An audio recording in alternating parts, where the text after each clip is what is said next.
interesting how this transpired and what we were told and where we're going with this. So I have a timeline of events in front of you. Essentially what has happened is Commonwealth Charter Academy, CCA for short, has informed us there's several of our students that are attending their school interested in participating in our athletics.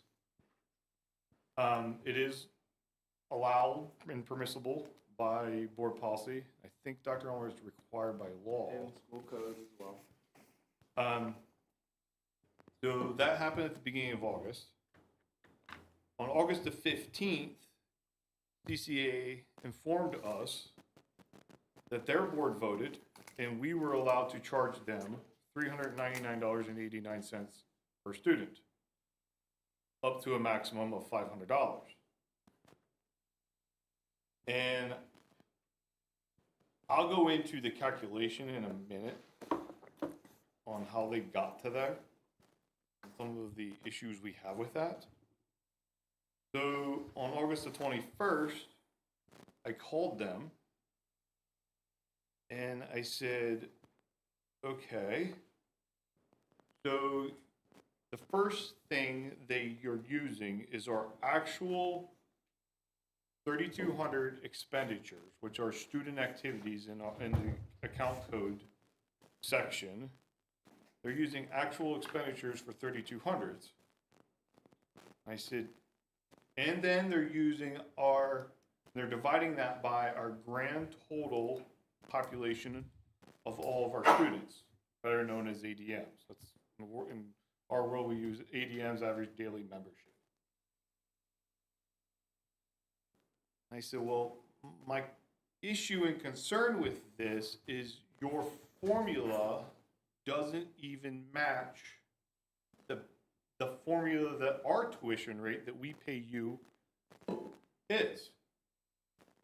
I said, the 363, which is the calculator on PD's website, anybody can go out there and Google it. I did it today and pulled it up. The calculator we use that calculates our tuition rate that we pay them is based on budget. Last year's budget.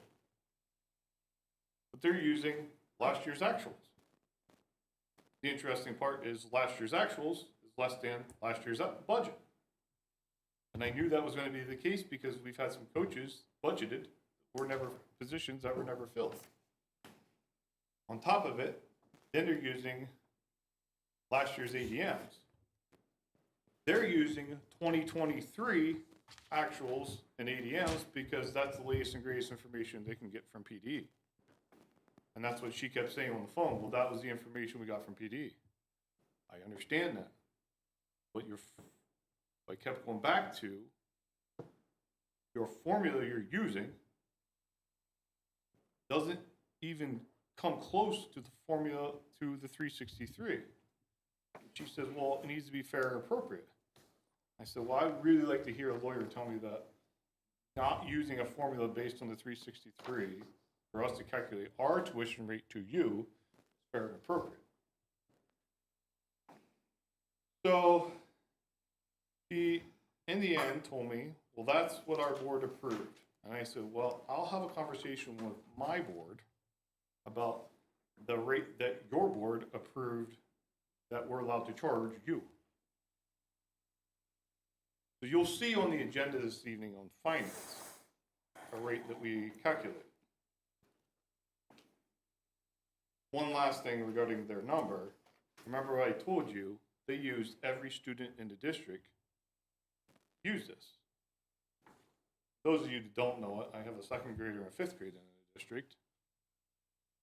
And neither one of them are playing athletics. So that's theirs. Oh, that's what they calculate. So we proceeded down the conversation. And I said, just so we both understand this, I don't want to take a credit on our bill that we receive from you. I want to send you a bill. She said, yes, that's fine. That's all we have to do. And I said, that's great. I said, You bill us, we'll bill you, we'll each pay each other. She says, yep, we have to do it that way, that's fine. Then she says, you can bill me at the end of the season. I said, but you send me a bill every month. I was planning on sending you a bill every month. She said, well, that's fine, but we won't pay you till the end of the season. I said, so you're going to tell me how much I can bill you, and then you're going to tell me when you're going to pay me. Well, yeah. I said, well, there might be some finance charges implied. So that was how the conversation ended. And like I said, I did tell her, I said, well, I will be discussing this with my board, and we'll be coming up with a number that we find to be fair and appropriate. So at the bottom of your presentation, you'll see two boxes, their calculation, which I just went over, and the calculation we came up with. Again, remember, their tuition rate calculator for 24-25, fresh off the presses, PD just released this last week, is based on 23-24 budget and 23-24 participation. So the formula I use to calculate the tuition rate is I use the 3200s, which is our athletic area, budgeted amount for 23-24, which is This year. just over $1 million. And then I use the 23-24 total number of athletes that we had, which is 625. Divided those out, and it came up with $1,682.76. That's what I'm asking you to approve this evening. That then I can call them and say, well, this is what my board approved to bill you guys. I don't know where we're going to go from there. So Ben, as a clarification, there's nothing in the law and to identify how you would do this? Nope, Okay. fair and appropriate. That's what. Oh, that's the term, okay. Yeah, Ben, to me, it seems fair. I mean, I don't know how you come up with that calculation, but if you take the total athletic budget there and divide it by the number of kids, that's what you're paying basically per athlete. So they should more or less pay the same. I mean, I don't know how you can get it much fairer. Well, like I said, in my first issue with them was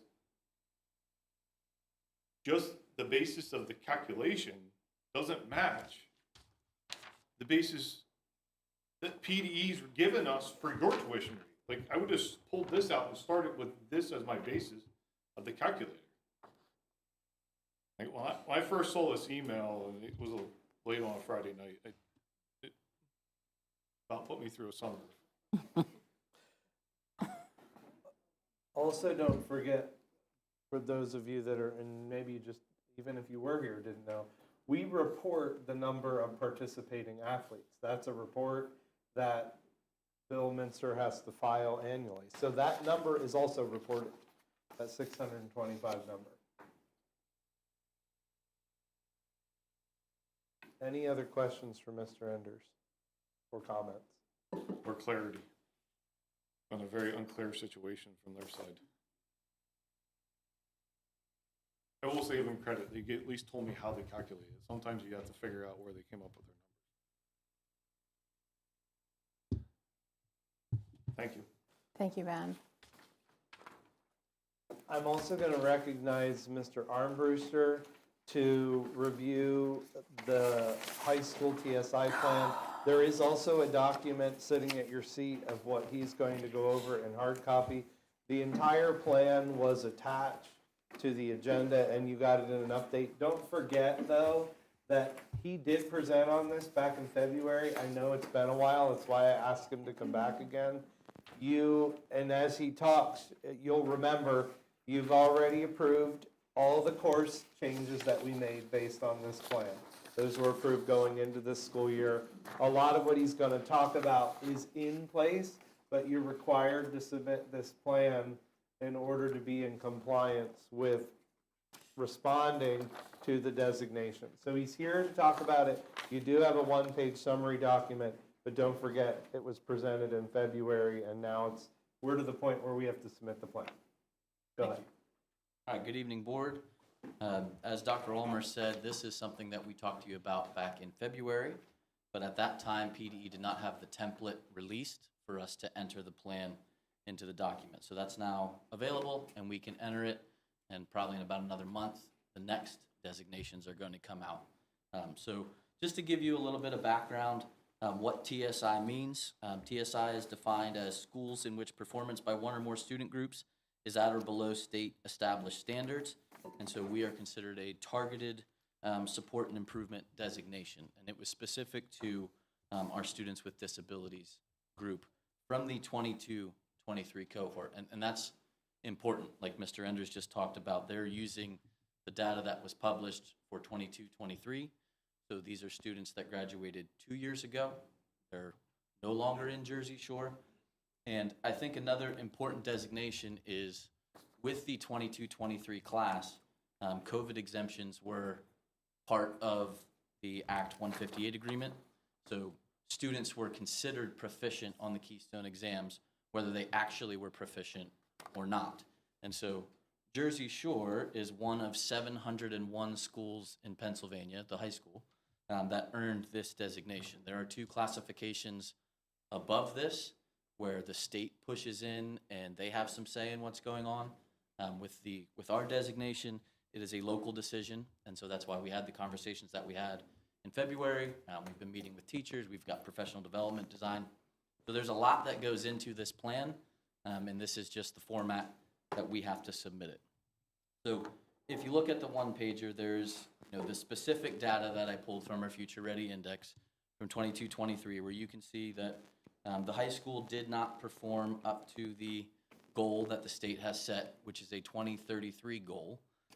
And if you look, we were slightly above the state average in ELA, and then slightly below in both algebra and biology. So that is sort of where the designation comes from. Again, they specifically look at our students with disabilities, and they say, okay, that cohort did not quite get where we wanted you to be, and so we're asking, what are you doing about it? How can we do better moving forward? So, Bruce, like right there, is that what you're talking about? yeah, that top graphic is Okay, just this a is what summary we're of the Keystone. discussing. So when you look at that, I included the image. Like, we didn't have an N count Right, for language arts, which means we didn't have 20 students within that subgroup that took that test, 22-23. right. And part of that is because COVID happened when that cohort was moving through. So if it was 2020 or 2021 when those kids were supposed to test, they didn't take the test. That's why we might not have an N count, whereas you do have an N count in algebra. And that's just based on when they take the trigger course for those subjects. So right now, a majority of our students take the algebra test in 9th grade. A majority of the students were taking the language arts test in 10th grade, and then biology would be 10th or 11th grade, depending on the courses. So that's why it's a little bit different with each one. Again, this is old data from a cohort of students that graduated 2 years ago. So nonetheless, I think when the state looked at moving on from the exemptions, which I presented last year, we did not have any COVID exemptions last year for our graduating seniors, so we had to find a way to get them to graduate through the Act 158 graduation trail. That is that super tiny image down there that I've presented before. And when I talk to the community, when I talk to the students in principals' presentations, the easiest path is Keystone Proficiency. So that is, you get a 1,500 on all of your Keystone tests. The next easiest path is Keystone Competency, where the overall total of your 3 Keystone exams is 4452 or higher. And then after that, you can be a CTE completer. You can pass based off your ASVABs, your PSATs, your SATs. There's a couple different distinctions. But for our students, those other options are not realized until your junior and sometimes your senior year. And so for us, when you look at these action steps, we're trying to increase the number of students that meet Keystone Proficiency before the end of their sophomore year, so that we don't have to scramble at the end and figure out how are we going to get you to graduate. And so that's where these action steps come forth. So when you look at what are we doing about it, Building-wide, there are some things that we're doing as a building to try to help with this. Starting this year, we are structuring shore period a little bit more. One thing that we noticed for students that do need some help, sometimes shore period is the best time to go meet with the teacher, but that teacher might have a club on the day that you're trying to meet with that individual. Or they could be involved in some other things. So as a building this year, the high school has made it so that Tuesdays and Thursdays are for academic supports only. We will not have any clubs meeting during shore period on Tuesdays and Thursdays. That way, if a student does need help, we know for sure, hey, I'm going to help you get with that teacher on this day. And we know that teacher's going to be available. The clubs are still happening. They're going to happen on Wednesdays and Fridays. And there's potential that a kid could meet with a teacher on those days, but we know that it's not necessarily guaranteed based on what they're advising. The MTSS report that goes out every Monday, today is the first day that we sent that out. That's something that I run every Monday morning. So our teachers have to enter their grades in Schoology. It syncs up to our Focus platform. And then I run a report that tracks every student that is below a 70%. I send that report out to the teachers. I send that report out to the students, and their families get a copy of it as well. And then they know, hey, this is where you're at right now. We're just letting you know. We're making sure that you're aware so that there are no surprises at the end of the week. Academic enrichment this year, study halls are something that the high school has traditionally done. Academic enrichment has taken the place of a study hall, and we changed the name so that it's a little more strategic for students. I met with every student in the building the very first day that was enrolled in an academic enrichment course to talk to them about how it's going to be a little bit more structured this year. So one thing that we're doing for any student that's in there, there is a reflective document that they're completing every Monday, and that requires them to go into Schoology, check their grades, see how they're doing, track what they've done well, where might they need some help. Because sometimes your academic enrichment teacher is not somebody that teaches that class. You may not have them at all. So that academic enrichment teacher can then check in with the student and say, hey, how can I get you the help that you need in this course or this course? So students are setting goals, they're working towards those goals, and we're trying to help them close those gaps. We do have a component for students to earn their way out of that check-in. If you're in there and you're doing what you need to do and you're not having any issues, you're maintaining a high GPA, you can opt out of that. But initially, everybody's going to complete it until we have enough data to show that, yeah, you're right on track with where you need to be. Another big change that we talked about last year, the transition from 8th grade to 9th grade is a lot for students. They're going from the middle school structure with teaming. To get to the high school, they might have 8 credits on their schedule. So we've asked all freshmen that are not in the honors track, they are going to take an academic enrichment for at least the first semester to help them adjust to the high school, help them get the supports that they need and make sure that they're doing well, and that's already in place. The after-school program is something that we brought in last year, again, to address some of these gaps that we see, giving students extra opportunities with teachers. It went very well. Fortunately, ESSER fundings are no longer, so the transportation piece is not available this year. So we are still going to offer it, but it won't be as expansive as it was because of the funding. Professional development, our opening in service activities were all tied specifically to this plan and things that we believe will help our teachers be successful when they're talking with their students. We're going over what we're calling Bulldog best practices and making sure that stuff that we're seeing in the classrooms that we're helping each other out with. Our instructional coaches are working on that. As a high school admin team, when we're going out into rooms, we're pointing that out and making sure that we're utilizing strategies and supporting our teachers. And then we also talked about some of the new course offerings. I specifically mentioned diversified occupations and health and medical assisting because one thing that we did really, really well is when you look at the bottom with our industry standards and our rigorous courses of study, we are outpacing the state in preparing our students for what's next. So we didn't do so well on the Keystone exams, but we're doing really well when it comes to placing students to what is beyond high school. So that's where they're in there. There are some specific action steps that we're looking at. As you know, we talked a lot about some of the algebra courses and the algebra pathway. We're shifting away from the career 1, 2, 3 model, and the algebra teachers recognized, or the math department recognized, that we need our students to make sure they're on track right away. We need to close those learning gaps early. So mostly our freshmen are taking this academic, this algebra double block course. They're earning 2 credits as a freshman. And we're making sure the algebra content is in their freshman year, first time they take that Keystone test, so that if they need some additional remediation, we have the option before their junior year. Again, we want to make sure that we are meeting as many of the graduation trail pathways 1 and 2 as we can early on, because by the time you get to your junior and senior year, we don't want a student to miss out on certain course opportunities because they didn't earn some of the credits earlier in their high school career. So that's a specific thing. The Keystone remediation course that we approved in February is for students that were close.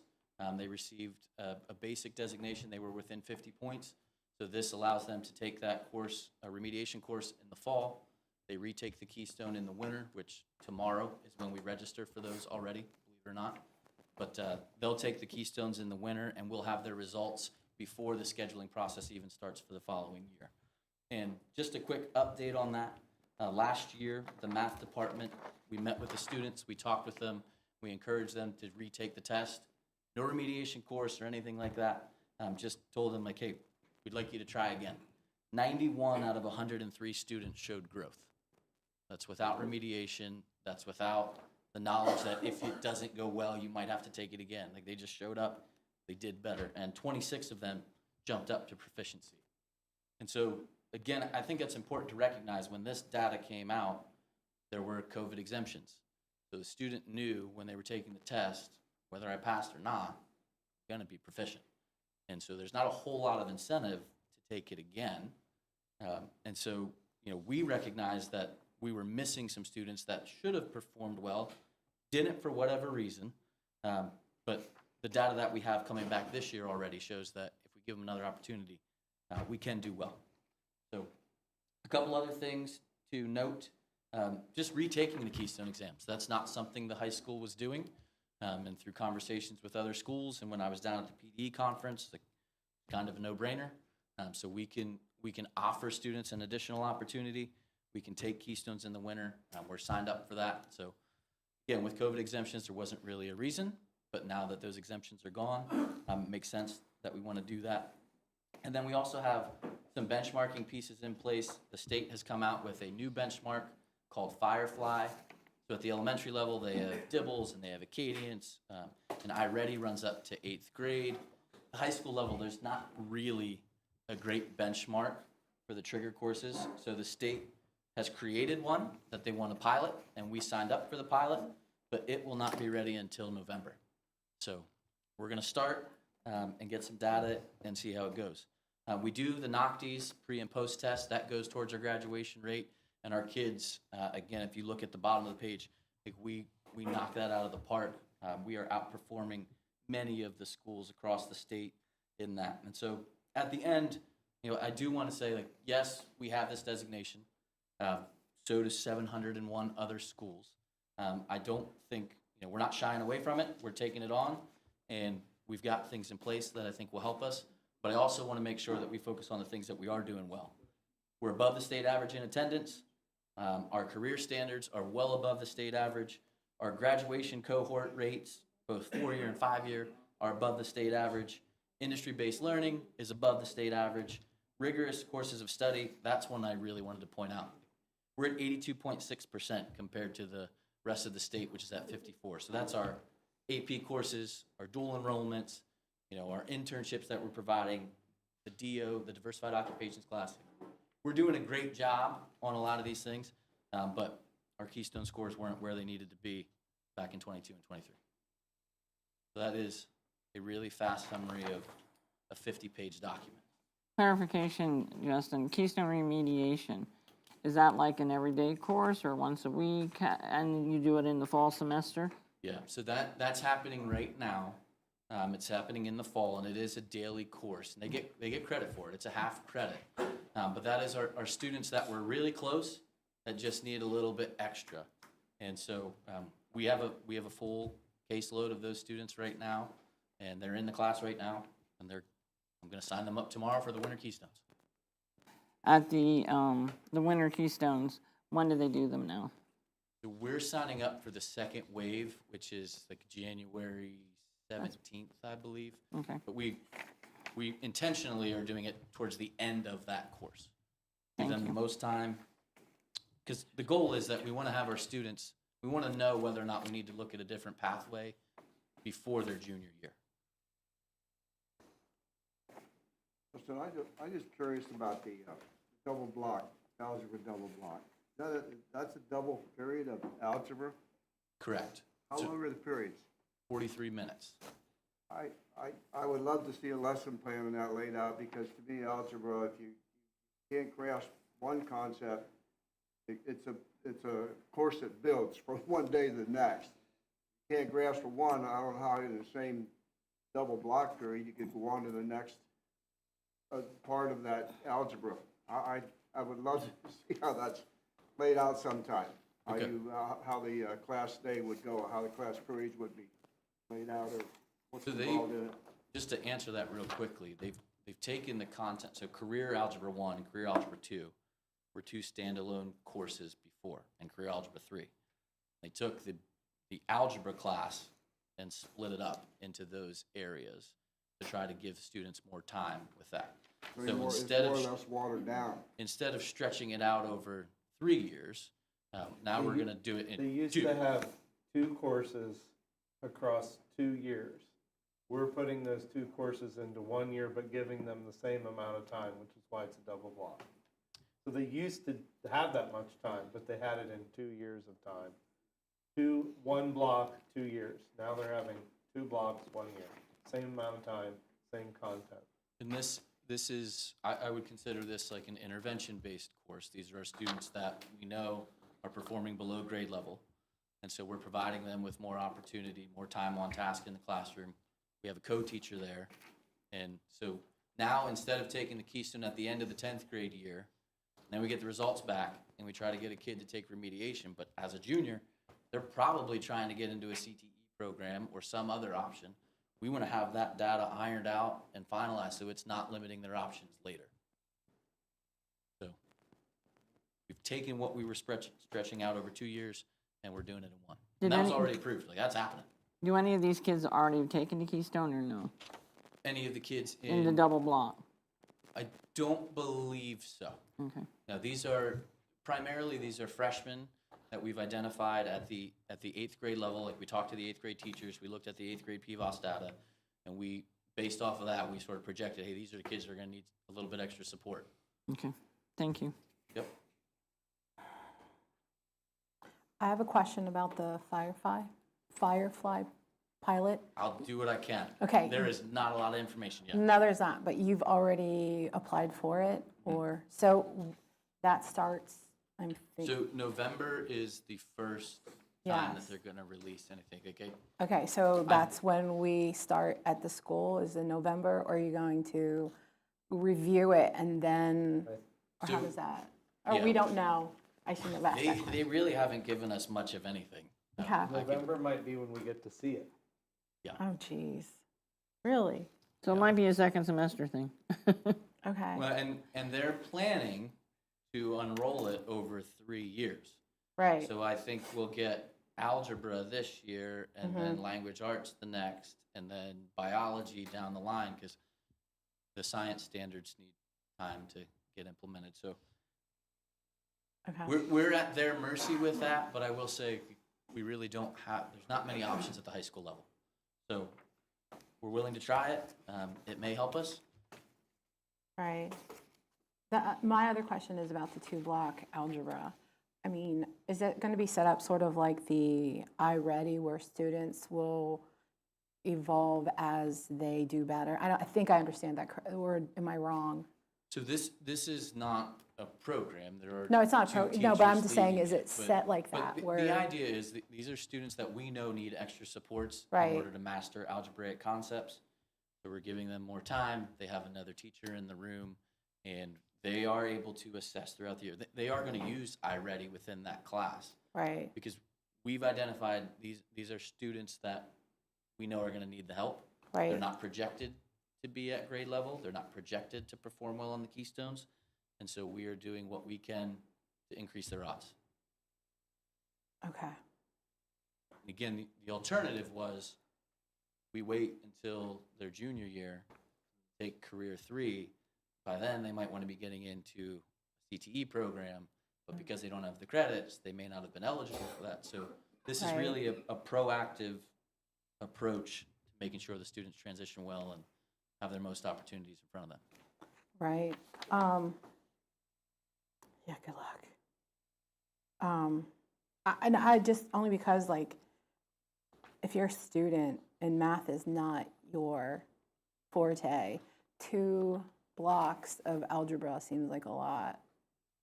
They do longer time at the middle school. Okay. And there is a break in between. Like these teachers are offering a break. They're not doing as much outside of school work. A lot Right. of it, that second period is a lot of In the classwork, classroom. hands-on, so that we can see what's happening and they can be more involved in that interaction. Okay. So it is. And I have one more.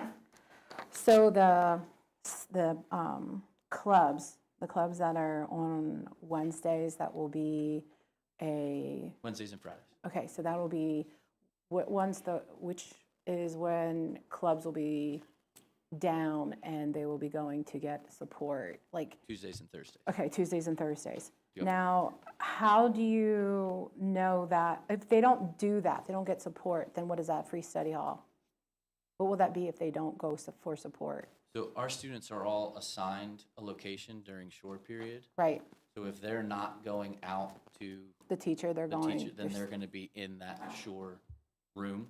Okay, And then, yeah, potentially, if you're not doing clubs or anything, you're expected to use that time during shore however you need to. okay, But that's part of why we have the MTSS report on a Monday. So the teacher can check and say, hey, you showed up for 3 classes. You need to go get some help. okay.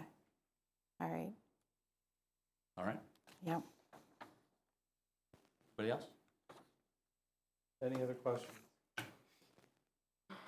Thank you. Thank you. Last thing under my report, we received the annual notice from PSBA that it's soon time for all of you to, if you would like to choose PSBA officers. I believe I verified with Mrs. Stemler, I think you all received an email from PSBA with their information. So I put it on under my report so we could talk as a board about what you wanted that to look like.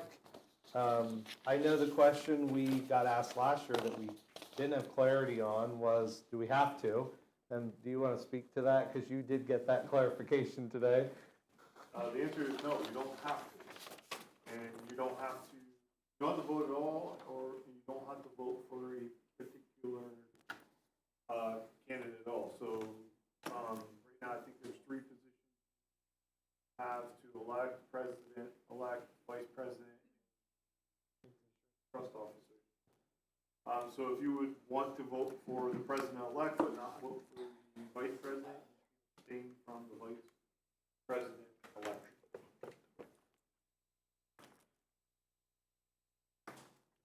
Thoughts from the board? Can you describe to the board the benefits of attending?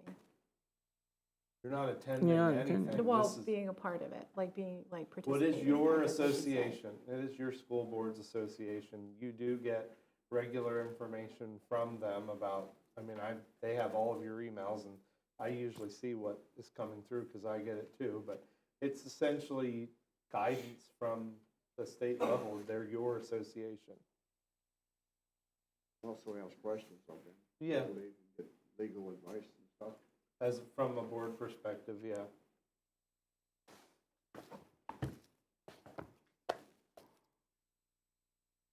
What's Any your other- recommendation, can I ask? I know the reason we're having this conversation, because every year it's an issue, because I always hear, well, we don't know those people.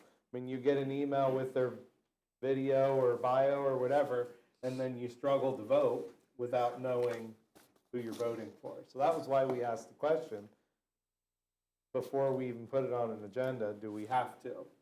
That's why I'm asking, do you want to or do you not want to? What did we do last year? I think last year we voted, but we voted on each one individually, so that if there were people you wanted to vote against, you could. Done it multiple different ways. Last year, Dr. Ulmer described, I think it was the first year we did it that way. We've done it where I'll send out the ballot candidates in one email. You respond to me with who you would want, and then I would take the majority, what the majority is for those, and place those on the agenda for the whole board to ratify. So if it was Bob Smith versus John Doe versus Jane Doe, 5 people got back to me and said, I want John Doe on the ballot, or John Doe, I would put John Doe on the agenda as the president. How we've done it. No, that's not how we did it last year,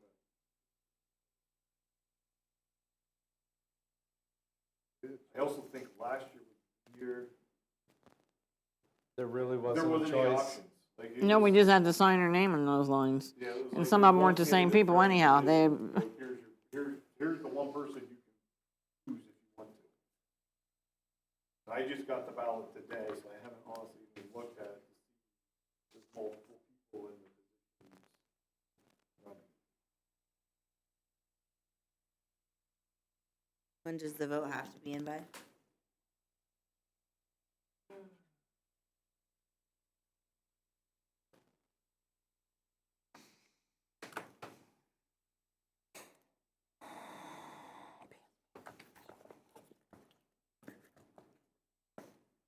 I don't really, I think it's dead. Then October 25th. So I'm pretty sure we have a board meeting.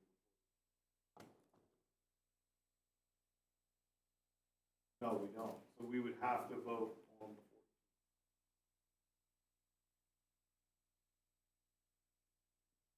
of what, October? Did you say, Ben, we could abstain, like, if it, from voting at all? Yeah. The question I asked today is, the board abstain from the entire ballot? Yes. The board abstain from individual Positions. positions, but still vote for another position. Which was yes. Can we just leave it at, I mean, can we just leave it at that? If you But want to I- abstain, abstain.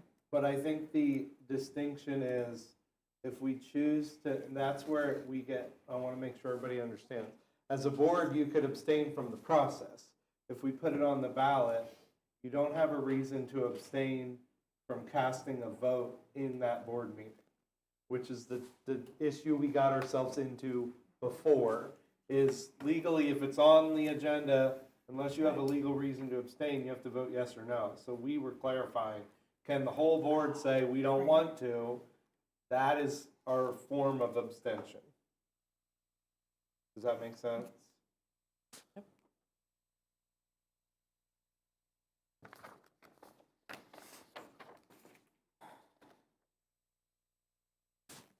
We look for consensus, or? Yeah, we're trying to figure out what to do.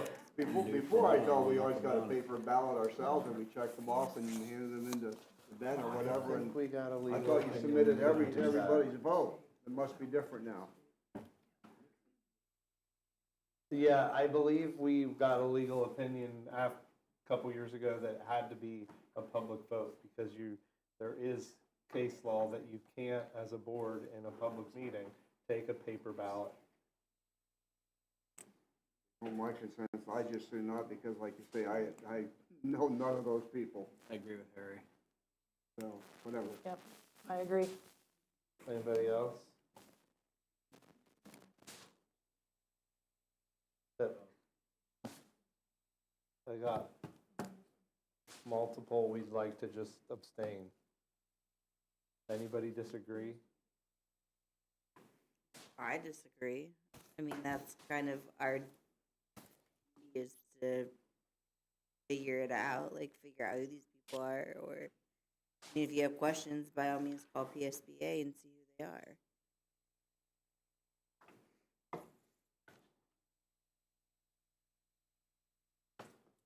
I didn't see the email, So I have that thing called other, and I don't always go to that, so that's probably where it came through for Oh, that me. could be. Any other thoughts?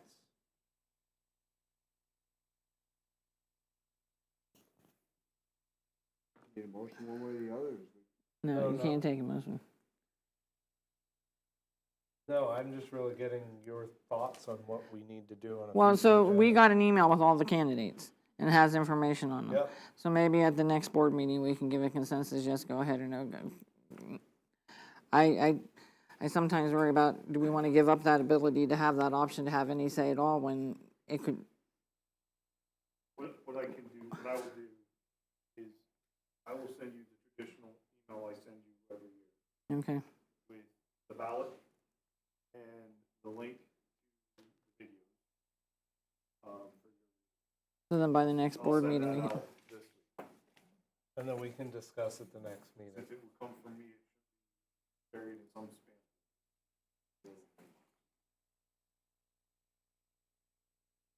Okay. Is this something then that is one and done, or it's yearly? We're gonna It's revisit it yearly? yearly. Okay.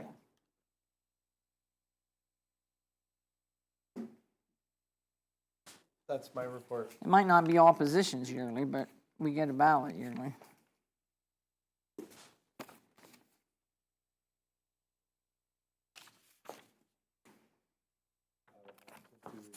Okay.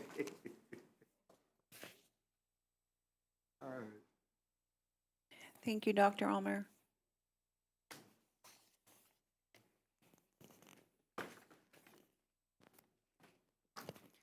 Next, we're going to have courtesy of the floor. Before we do that, good evening. My name is Stephen Hartley. I'm an attorney at McCormick Law Firm, who's the solicitor's office for Jersey Shore. For the courtesy of people who want to make public comments and for the board, I'm just going to quickly remind everybody about the rules around public comment. The first public comment session is for agenda items only. So if you signed up to speak at this first public comment session, it has to be limited to public or items on the agenda.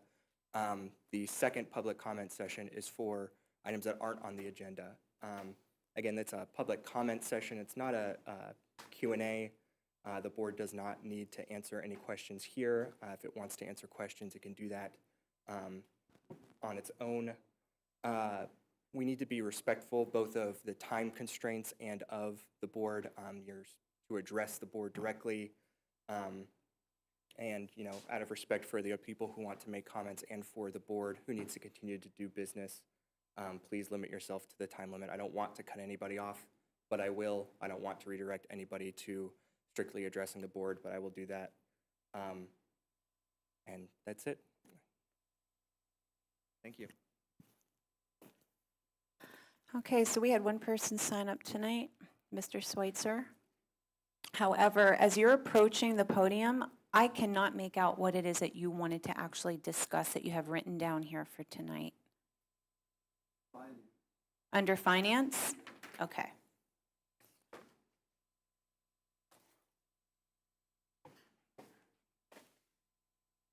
Earl Schweitzer, Colliesburg, Mifflin Township, School District Region 1. Under the bidding, talking about bidding with KPN cooperative bidding. What is that? That's the Keystone Purchasing Network that we have participated in the past, that where we get athletic and general supplies as a consortium. I'm used to, if it's like custodial supplies, doing the specifications in-house and bidding it in-house rather than with a cooperative group. And I don't know whether you would get better bids that way or not. But I notice you're bidding custodial supplies, paper, I don't know what else.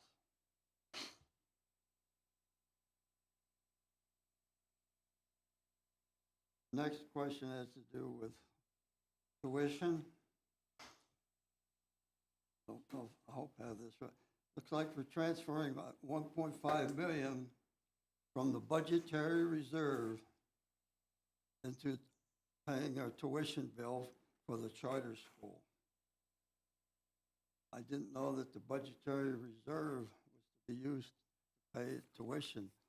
My understanding of the budgetary reserve is for emergencies. But anyway,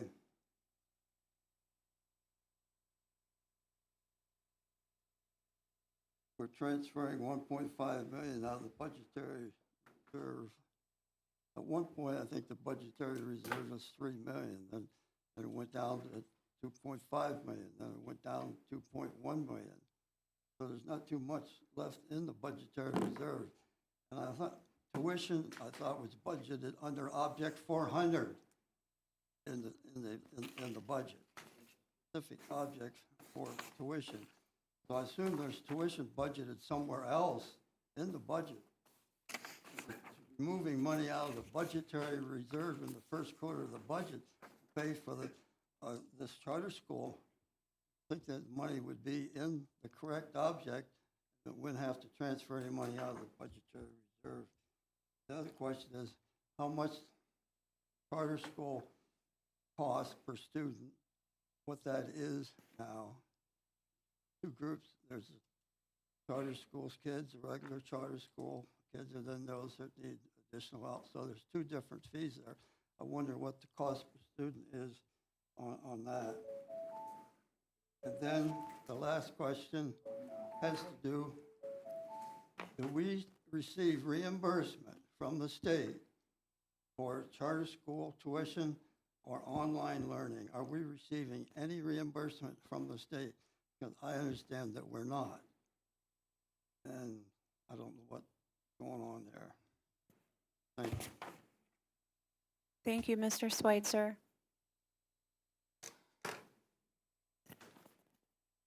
Next, we're moving on to personnel. Items to approve, letters A and B. May I have a motion, please?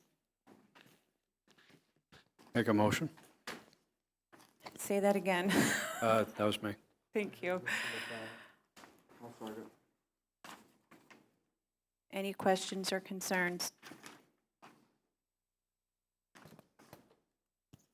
Hearing none, all those in favor say aye. Aye. All those opposed say aye. Motion passes. Under curriculum and instruction, motion to approve, letter A. May I have a motion, please? Motion. Second. Any questions or concerns?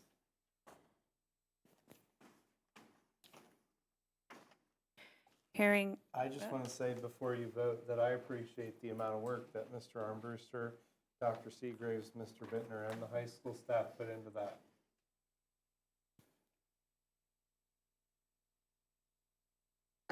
thank you to all those administrators that put your time and effort into that. We appreciate it. Any other questions or concerns? All right, hearing none. All those in favor say aye. Aye. All those opposed say aye. Motion passes. There's nothing under buildings and grounds.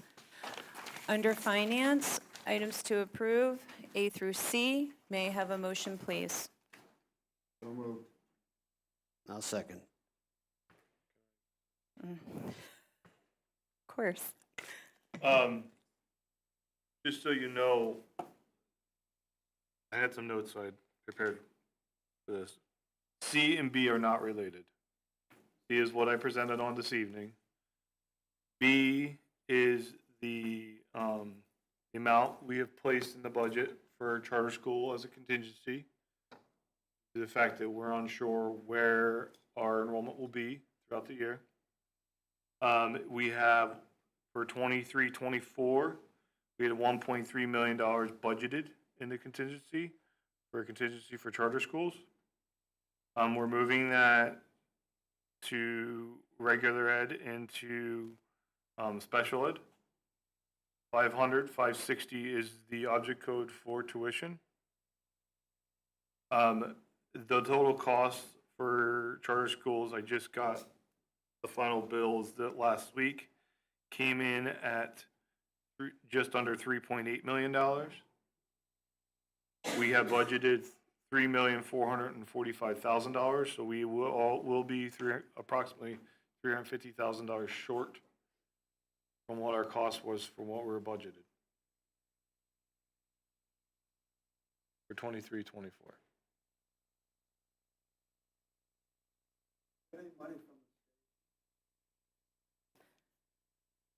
I don't think I asked for a motion, did I? Thank you. Any other questions or concerns?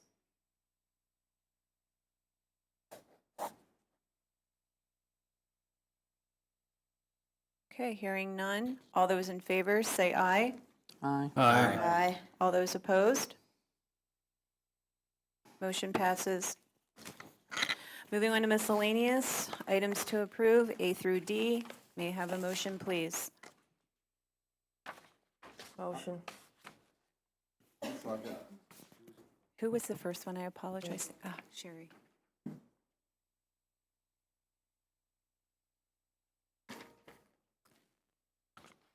Any questions or concerns? Dr. Ulmer, what is the FIA PA student teacher, like who runs that? Well, it took us this long to get that answer. That agreement is so that if approved, and we are a participating school district, then if a student teacher has applied for a student teacher grant and qualifies, they are able to get that money if we are a participating school district. Qualified and awarded, sorry, that's a good point. Because they may qualify for a grant and the money may run out before it gets to them on the list. Because remember, they're giving, if you follow the news, they're going out in first come, first serve order. They're spreading the money out in that direction. So we may approve this and be a qualifying school and nobody that's here may be awarded a grant. But they can't get it if it's awarded to them and we are not a qualifying school. This is the first year of this program. Correct. And on average, how many student teachers do we have in our district? Oh, that's a you question. That's Dr. Essenbach's. I could estimate, but she'll probably estimate better than I do. I'm going to say we probably have maybe 6 to 8 a semester. But that's a total estimate. I can give you real numbers if you'd like.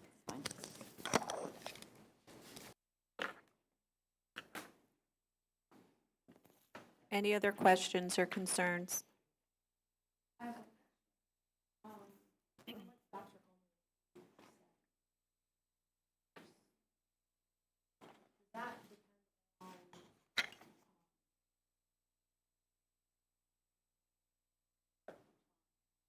Depends on, yes, when the student themselves submitted the application to FIA for the grant.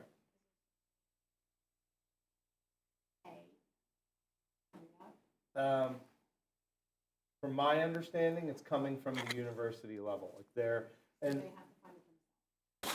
the student, I would say no, because that's being pushed out at the university level. But one of the concerns that we do have is they can't apply until their student teaching placement is finalized. So if the university, if University A is out getting placements before University B, their students have an advantage. You're welcome. Random question, do you know how far in advance the student teacher is allowed to find placement? They're becoming more and more earlier, based on my previous comment. Well, that was kind of my concern, was that Yeah. if a student was applying for the second semester of the school year, then they're pretty much SOL. Like, I think Dr. Osenbach would probably confirm, we are already setting up spring.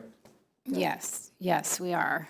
We're in the process of setting up both fall and spring. Some of our fall student teachers are already here. And the process sometimes gets a little messy too, because the people at the universities keep changing positions. So I have to keep reaching out to them and telling them our process. And the other issue is the span of a summer. So if we've got placements set up in the spring for the fall, and then a teacher moves or moves position, sometimes that disrupts this placement.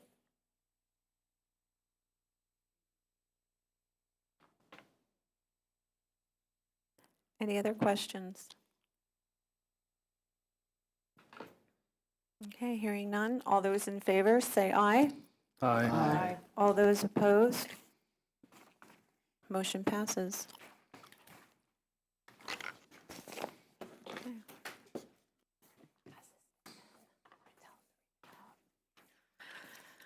Moving on to old business.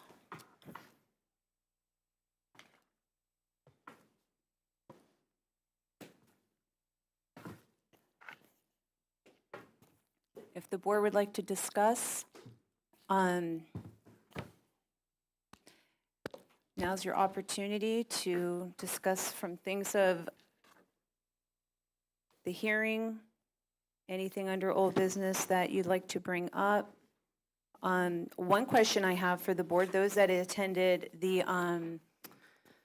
tour at JSE, maybe somebody would like to start there and let the rest of the board members know how beneficial that was to you. Maybe we can start there if anybody would like to comment on that.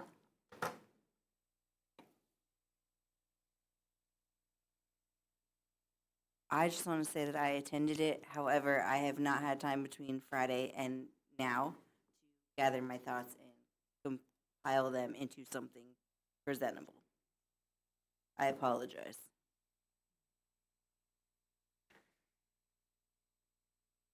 So one thing that we did learn, is this on? Mm-hmm. One thing that I think we all learned is the fact that there are spaces in that school that are available for extra classrooms.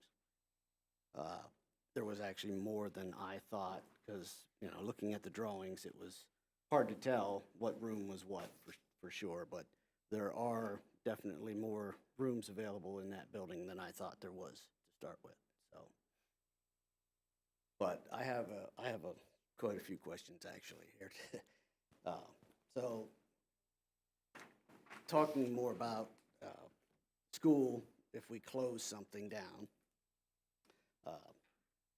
if we're going to have a certain amount of savings, if we close the school, where are we going to be able to track savings that we acquire by shutting a building down or getting rid of faculty or however you want to state that?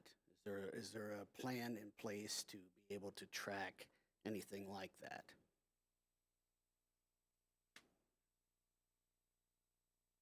I think you asked me that a couple years ago, and my answer would be virtually the same. We could make that a part of the budget process and say we want to designate X amount in the budget to a reserve here or a reserve there or capital projects or whatever the board decides. That would be part of the budget process. That would depend on how many, say, teachers we save, how many are retiring, and so on and so forth. So we're not really going to know a technical number until that all comes to fruition, if that's the case. Correct. All right, so it could be the 800,000, or it could be 500,000, or whatever, depending on retirements and attrition and so forth. Okay, I'm just trying to make sure. We would have to make a decision as we built the budget, what it is and what we're going to set aside and where. Okay. The only thing I would add to that is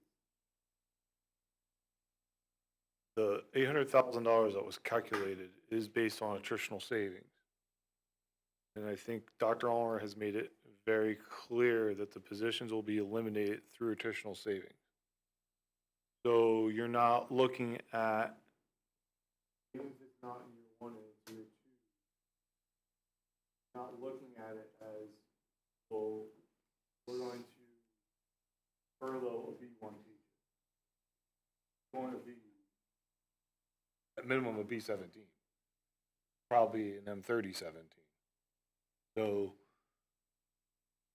that's how we can sit there and look at that number and say, this is probably close to the number. Okay. It's not going to be a second year teacher. Right. Okay. Am I correct in all that?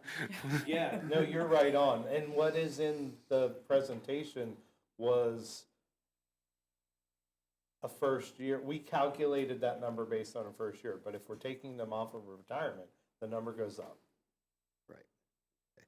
So can you give us kind of a snapshot or a game plan as to, you know, say you have 5 people retiring from the high school. Okay, how would you subsidize that or account for that by not getting rid of anybody at the lower end, in the I see what elementary you're level? saying. So I know we have a lot in the high school, but we can also make use of, we can look at their certificate list and move people rather than go out and replace that person with that certificate. We will look at the certificate list and make strategic decisions to move so we're not cutting. Okay.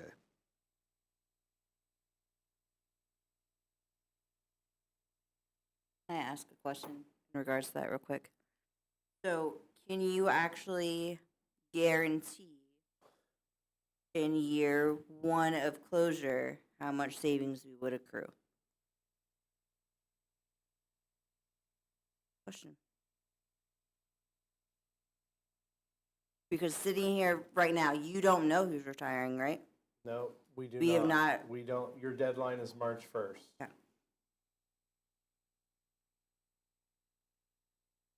In other words, and I understand you can't guarantee because of the retirement deadline and stuff like that, but you could still approximate.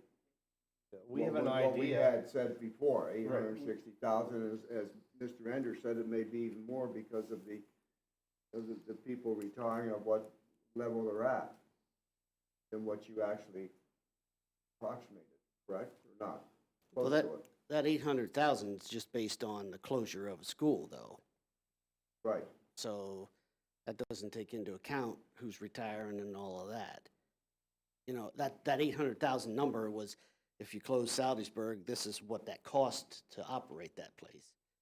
So, There were positions in there, but I think what he's saying is there's a difference between those 5 positions and if there are other retirements. Yes. That's where yes, am I understanding you correctly? Okay. yeah.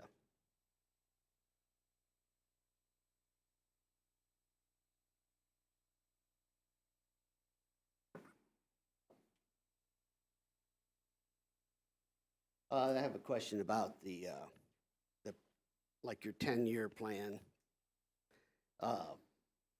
Can you kind of give us just a rough idea of like how you would lay that out as to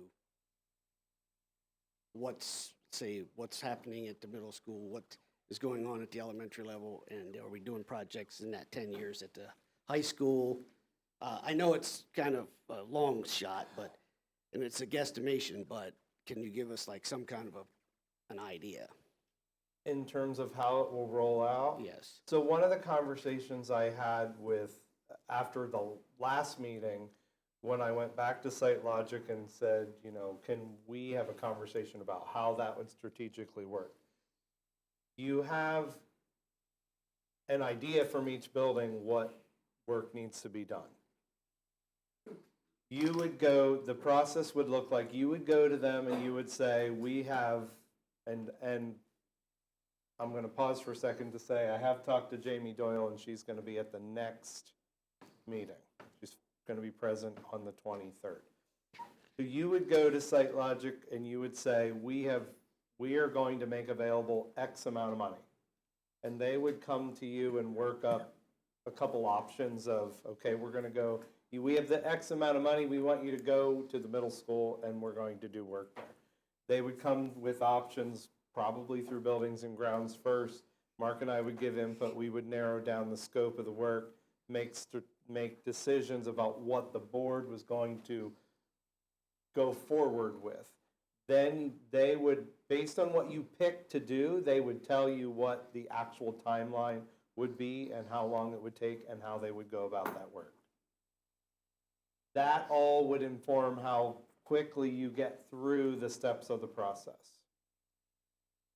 So they have kind of laid it out with my input now in a draft plan, but it could change every time you have to make a decision, from financing to deciding what the project scope was, to when you were comfortable having them come in and do it, to what the lead times are for the materials.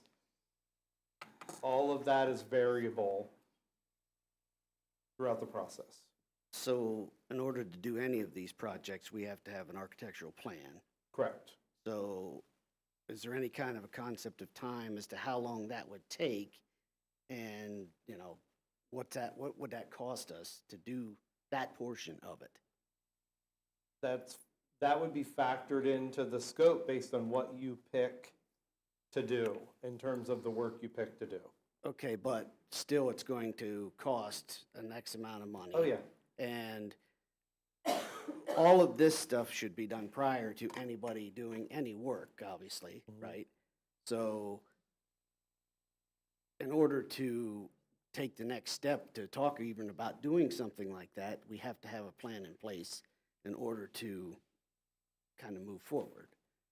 So my question is, I guess, are we looking at, you know, this in the near, like, next 3 years to try to put something together here to actually understand what we are doing with, say, the middle school, or are we closing 2 elementary schools within that next 3 years, or what's the idea here, or the concept, I guess, behind the 10-year outlook?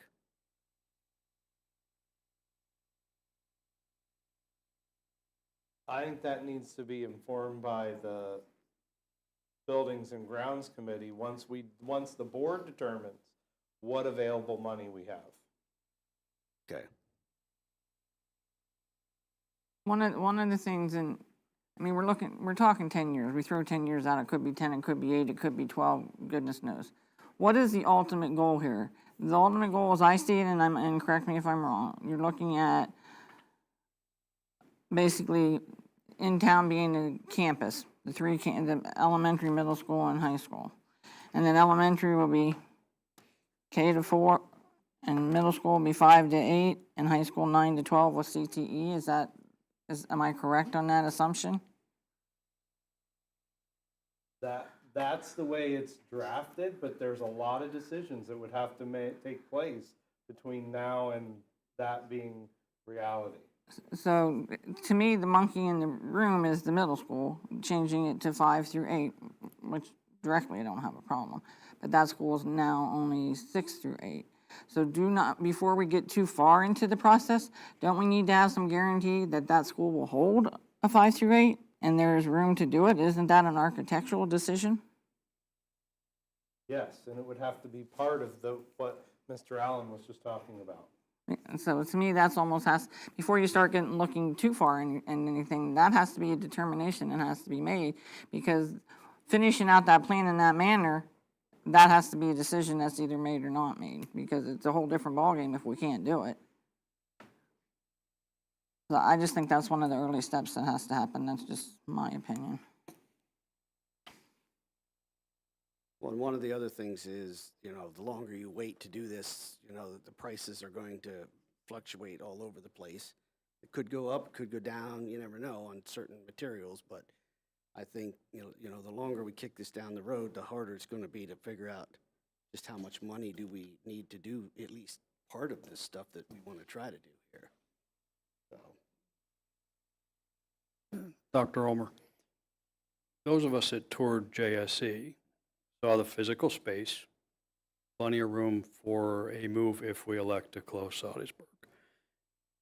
To move fifth grade to the middle school, do you have physical space enough, empty rooms, et cetera, like we toured Jersey Shore, to do that without a major overhaul? I believe, yes, without a major overhaul. But we don't know that. That's the answer that's the question that has to be answered, whether you look at the layout and try to have you laid out a 5 through 8 in that building? He just responded that he has looked at that, and there is room in I the heard him middle say, school. I believe. It's not I believe. We have to know that you can. Well, I just want to remind the board that officially, that's really not on the table at the moment. It's something that I know Dr. Ulmer has laid out for possibilities in the future. But to be asking the questions of him now and expecting him to come up with an answer on something that we're not at this very moment discussing that particular thing, I think just needs to be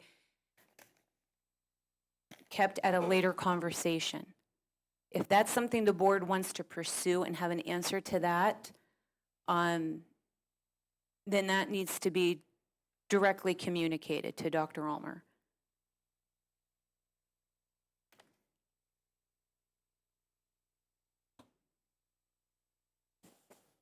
Is that something that the board feels like they need to know in order to make a very informed and well-educated decision and choice for a vote? well, we got to figure out some way that we're going here. So I don't know whether that's the way we want to go, or do we, I mean, what's our game plan? I mean, what do you want to do next? That's what I'm trying to figure out here, because we never seem to have a goal in mind here. It's always, what about this? What about that? Let's figure out something here and get something established, because like I just said about the whole architectural thing and all of that, that's going to take time and money. All right, so what do you want to do, Madam President? I don't know. Well, it's not my decision to make, Mike. Well, I understand that, but still, nobody has an idea of what we want to do here. I totally disagree. I think that Dr. Ulmer's presentation to this board laid it out very specifically and laid it out to a point to make us aware that there are many, many projects needed for upgrades and upkeep of buildings. I agree with you. And where he was, and I hope you don't mind me speaking for you, but from what I gathered, according to the presentation that I saw, was we're in a financial place that we don't have money to fix those buildings. You and I both heard from Mr. Brookhart what it was that he recommended to this board. And that was, you have a lot of money that needs to be put into the middle school to make that building last. And I think that number he had was $23 million. Even if you cut that in half, even if you only did some, we don't have money for any projects. And I understand what you're saying and where you would like to have an answer to, like, well, how is that building going to house 5th through 8 or 6th through 8?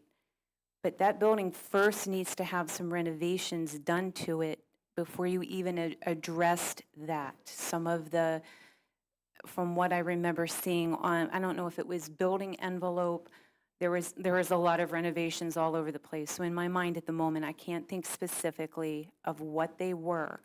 But that was the direction that I was under the impression that we were headed to do, building projects to keep our buildings running. And as we were doing them, as time passed on, addressing what exactly, how that's going to look as it approaches from year to year to year.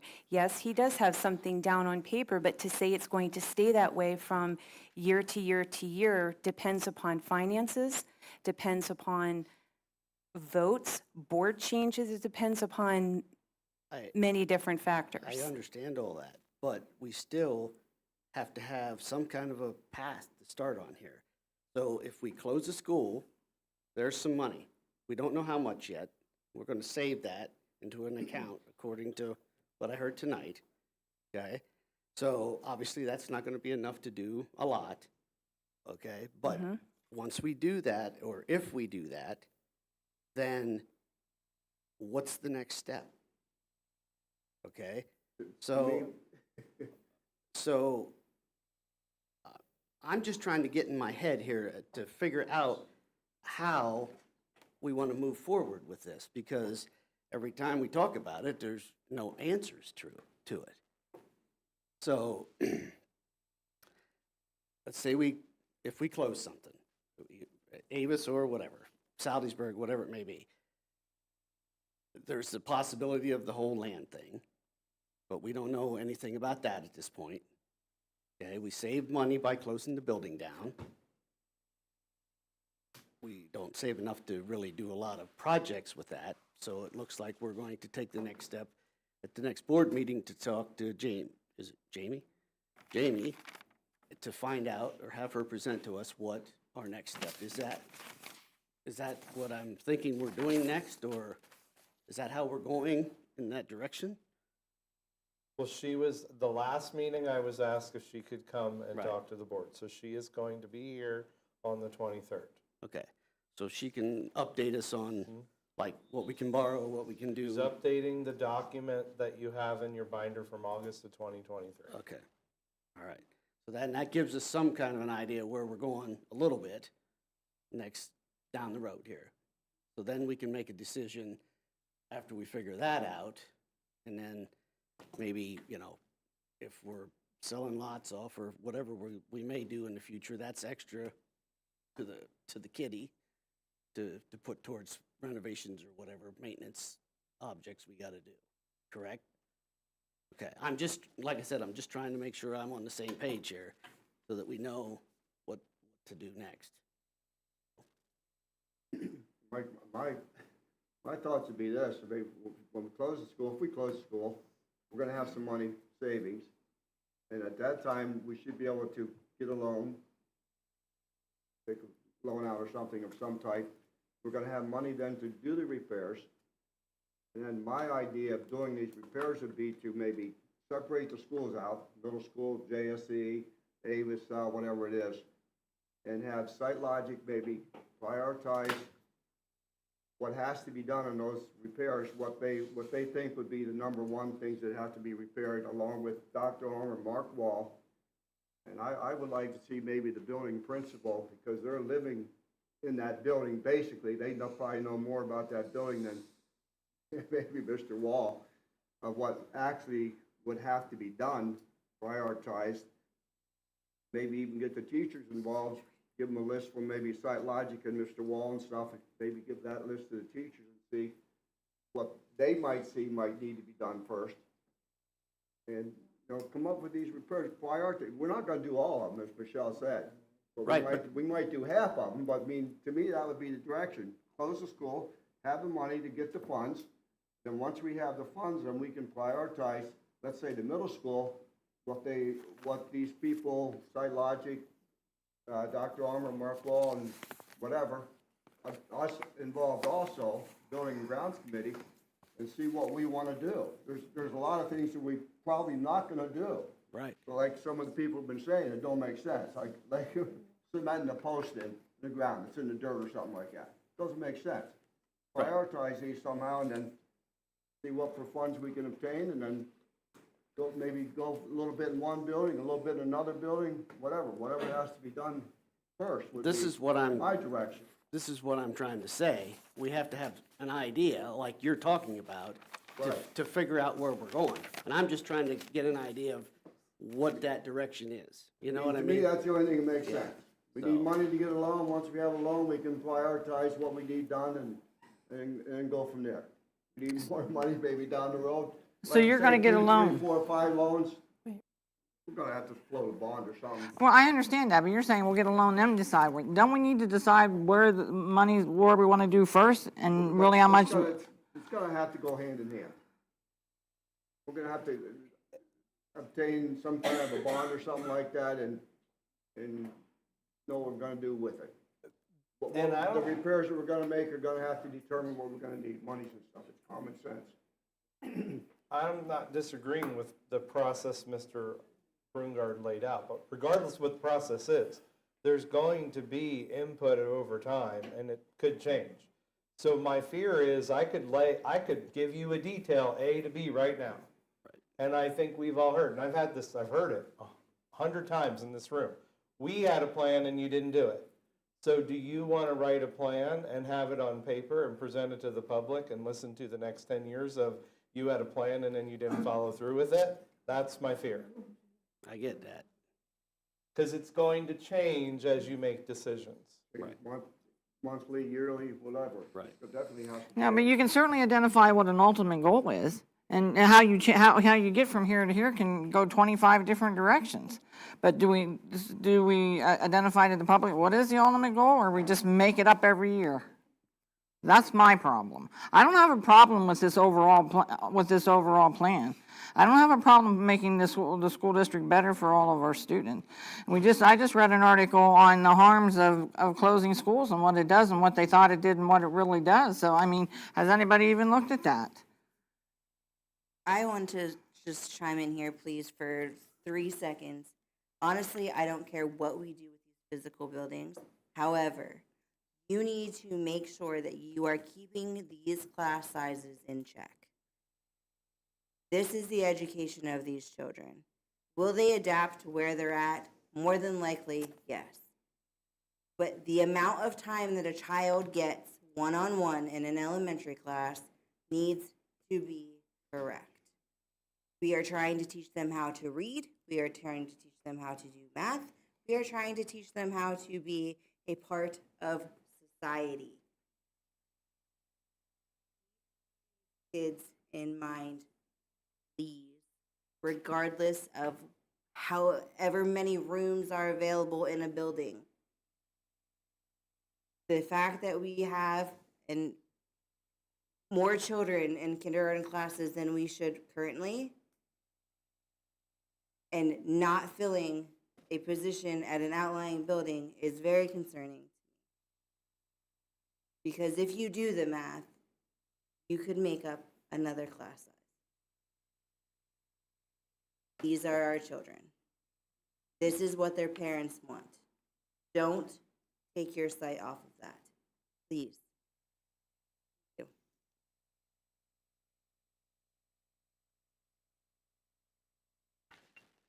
I have a question.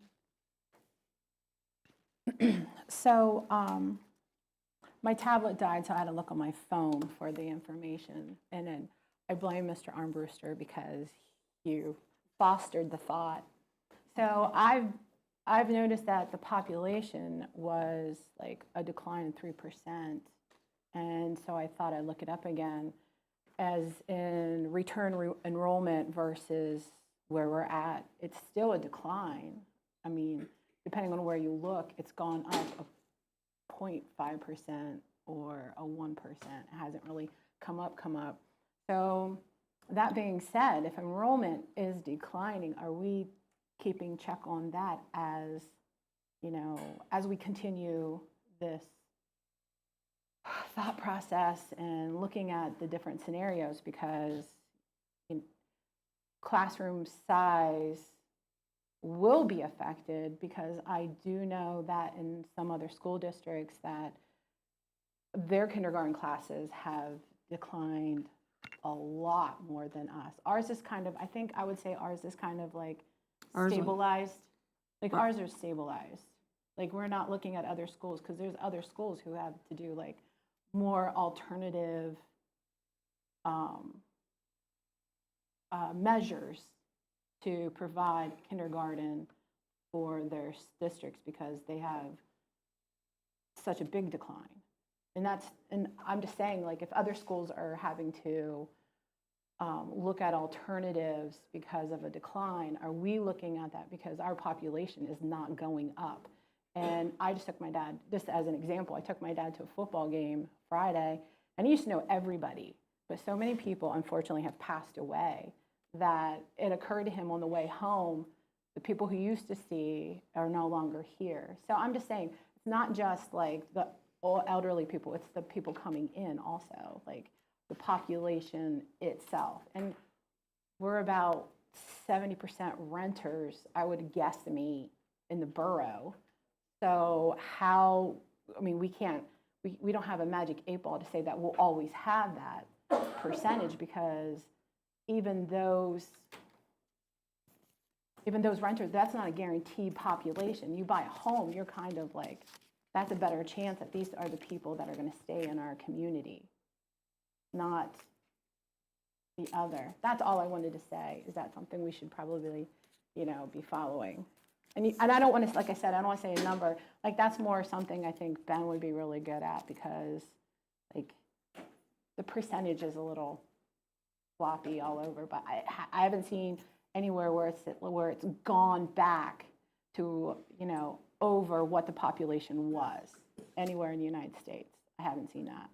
It's still a decline. That's all I have to say.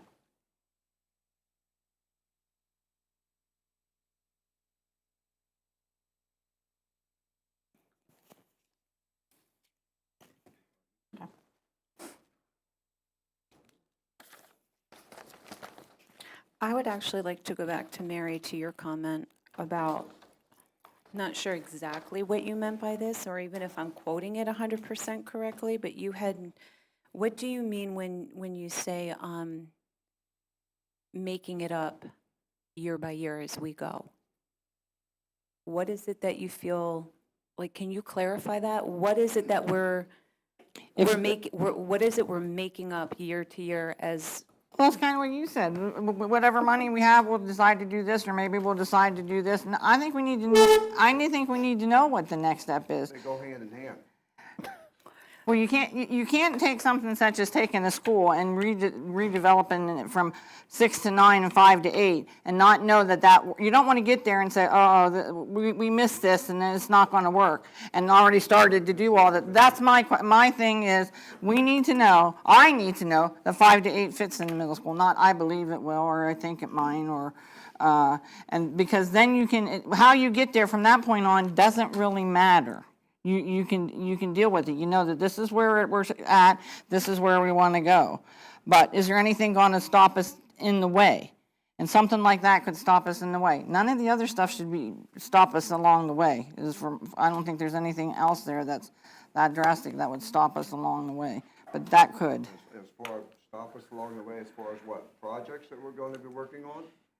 Well, you don't create. Anything could happen along the way. There's no doubt about that. Nothing's full. No. If we know that 5 through 8 can fit in the middle school, then you can start your plan. And if you have to take side steps or sideline roads or whatever, you can do that. But you don't get to the point where you get to that point and it's, oh, this isn't going to work, and you've already done all this. Then you got to start over. You think we're not going to pre-plan for something like that? That's my question. Well, not if you're going to start by doing things along the way without telling us that, figuring out that it works. We're looking into all these things by Logic and the Building Grounds Committee, Dr. Palmer, and I don't understand. And when are you going to inform us about it, so that we can have an intelligent, so that we know, yes, we're okay, or no, we're not okay? I understand. That's one of the things Mike's trying to ask. Where are we going, and how fast are we going? That is a good question. We need money first, I would think. Well, I don't think you just go out and borrow $10 million and say, then we're going to figure out how to use it. So my question then, Harry, would be, Well, that's kind of what you said to us. if you get your $10 million or whatever, right? And we're looking at year 2, and you're renovating the cafeteria and the kitchen area. And you have that for just big enough to accommodate 6 through 8. And then in 2 years, you decide that next building's going to close and we're going to move that into a 5 through 8. Are we thinking 2 years in advance and planning for that possible closure and building the kitchen and the cafeteria big enough to accommodate during that renovation process. That would be one major thing that would be my concern.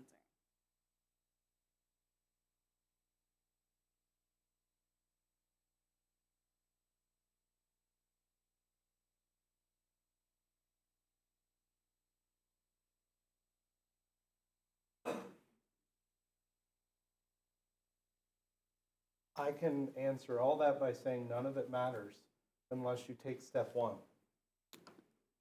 So if step one fails, we've had 30 minutes of conversation for absolutely no reason at all. I totally agree. Well, I'll with you. disagree with you on that one, Absolutely because I don't agree. think you should take step one until you know the answer. I don't have a problem I don't have a problem if the ultimate goal, and then we can pass through the goal, but to take step one, you've already taken a big step, without knowing that you have the opportunity to go ahead and do what you want. None of this is gonna be free by any way, shape, or form. You're not gonna save $10 million by closing schools. I would hope that everybody in this district, every taxpayer, every parent, every child, every whatever who lives in this district would want us to make the most educated decision that we can. So if you think that I am asking a stupid question, I'm sorry, but I have the right to ask that question, and somebody out there might have the same one. So you might say that this 30 minutes is a waste of time, but this is why I was elected, to ask these questions, to get these people their answers.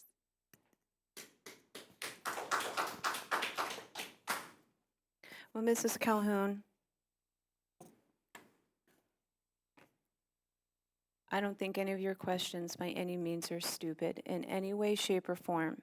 However, I do want this board to be careful about how we're addressing Dr. Ulmer and the tone that's being used. This is a man that we have hired who is beyond capable, who is highly intelligent, and who is extremely trustworthy. I think he's done a phenomenal job. I think he's continuing to do so. And I think he has a very good vision for the future of this district.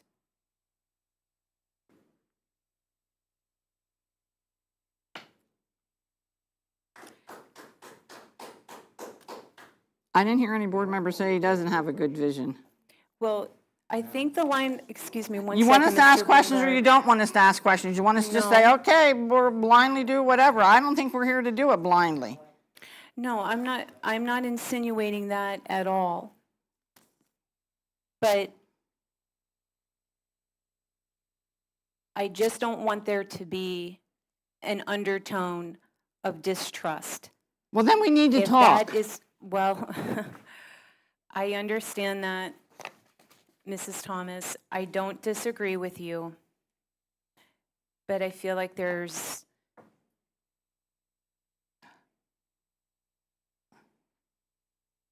a kinder way of going about getting questions and answers. And I just want the board to be aware.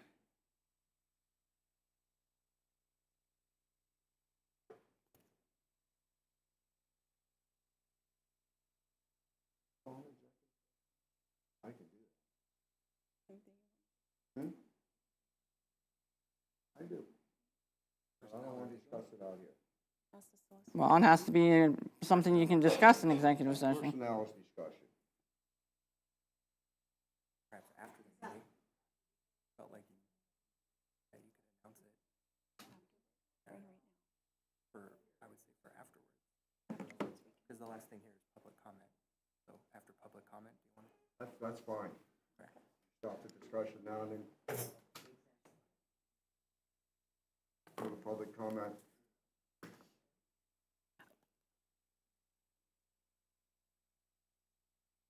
Does the board have any other discussion? Any questions, anything they would like to discuss? I just want to say thank you to all of you for having a conversation. More than one person said something. It's lasted more than 5 minutes. I thank you all for that.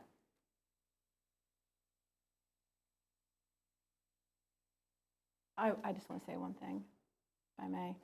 I would prefer to hear what everybody has to say. I do agree. However, it doesn't mean I agree with everything that everyone says, but I do want to hear what you have to say. But I think there is times where people get ahead of yourself and we cut each other off. And I don't want to continue, but I just want to say that for me, I do want to hear what everyone has to say. That's all.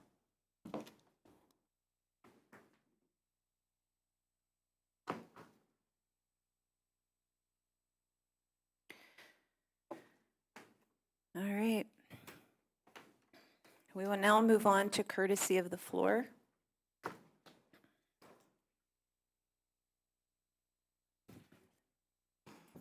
You will have 3 minutes if you can state your... Hyatt Township. Thank you also for this conversation. I hope we continue to hear these kinds of conversations going forward. This is very reassuring for me as a taxpayer to hear people are actually concerned about where and how we're going to spend money and those kinds of things, so thank you very much. I have several questions, FAQs. I'm going to submit them in writing. If you don't want to have to write them down, I'll give them to you in writing. Number one, over the many years of closure discussions, architects have reminded us that when a building approaches 85% of its total capacity, the district should begin planning for expansion of that building. The architects have also stated that a building that exceeds 90% of its design capacity is too full. With the current plan to close Salisbury Elementary and send all its students to JSE, JSE will then be at 109% of its capacity, according to Hunt's capacity figure of 652 students, over 100% capacity. Avis is currently at 89% capacity. Is it wise to create two overfull buildings, as happens with the current plan? How will this overcrowding impact education in our elementary schools? What is the plan to address this overcrowding? Number two, when reviewing current student numbers in our 3 elementary schools, the Hunt study recommended additions to both Salisbury and Avis. Yet the current plan to house that same population of students in only 2 buildings instead of 3 includes no plans for any additions. Please explain the significant discrepancy between the Hunt plan and the superintendent's plan. Which approach is best educationally and for space utilization, the architects or the superintendents?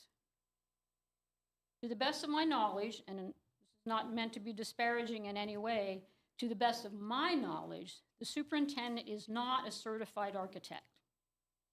If that is correct, will the district submit the superintendent's plan for post-closure building utilization to an architectural firm for their review and recommendations for before voting on closure, or are we just gonna cross our fingers and hope that it works? Number 4, will any classroom modifications be required at JSC after SAL is closed? If so, what is the anticipated cost of these projects? Number 5, how much will it cost to move all materials and furnishings to JSC from Salisbury? Number 6, what is the increase in time spent on buses for SAL students to go to JSE? Please provide a range rather than an average. Number 7, what will it cost yearly to bus Salisbury students to JSE? Number 8, Dr. Ulmer indicated teacher cuts will be by attrition. Where does he anticipate making these cuts? How will these cuts impact class size and/or curriculum in the areas affected? Oh, also, you have to wait 90 days to vote.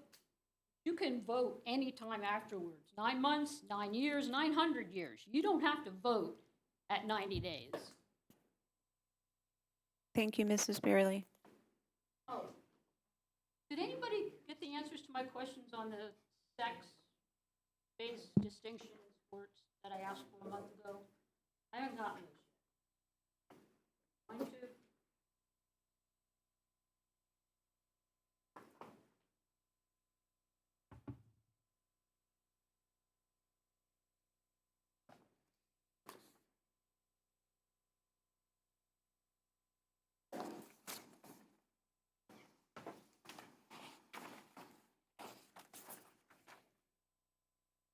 Go ahead, Mr. Shireman. My name's John Shireman. I'm former school board member and set up there, and there has to be a lot of hard decisions. I think there's something simple here when you're talking about closing Salisbury and $800,000. Well, you know what? Every year, you pass a teacher's contract, and was an increase of $1 million per year, if I'm correct. So you're starting out in the hole with that every year. So that's exactly where that $800,000 or any savings from the school you get from shutting the school. That's exactly where it's going to go. Because the administration recommended that the contract not be voted on and disapproved. So part of the reason we're in this hole is because of some people that plain ignored the district business manager and the superintendent in the first place. And some of them are sitting up here right now with it. And this is directed to everyone on the school board. You sit here 45 minutes almost asking questions. When people from the public ask a question that's not irrelevant, there has to be some kind of system put in place to answer those questions. It took almost 45 minutes to do it tonight. There has to be. We, the citizens, we elected you people, okay? And when somebody asks a question that is relevant or whatever it is, you may not like it, we deserve an answer. Don't care what it is. When somebody asks a question like that, you don't sit up there like bumps on a log and say nothing. When people ask me a question, I didn't have the answer, I got it. And when it's policy, you ought to have an answer for it. And the public deserves the answer. We're the ones that foot the bills. And we elected you. And you're responsible to answer the people from the district you represent, or the areas you represent. There's no sense. Questions cannot be answered in some shape or form, or something put forward to make sure that if the questions are submitted, they are answered with it, period. There's no excuse for it. Thank you. Thank you, Mr. Shireman.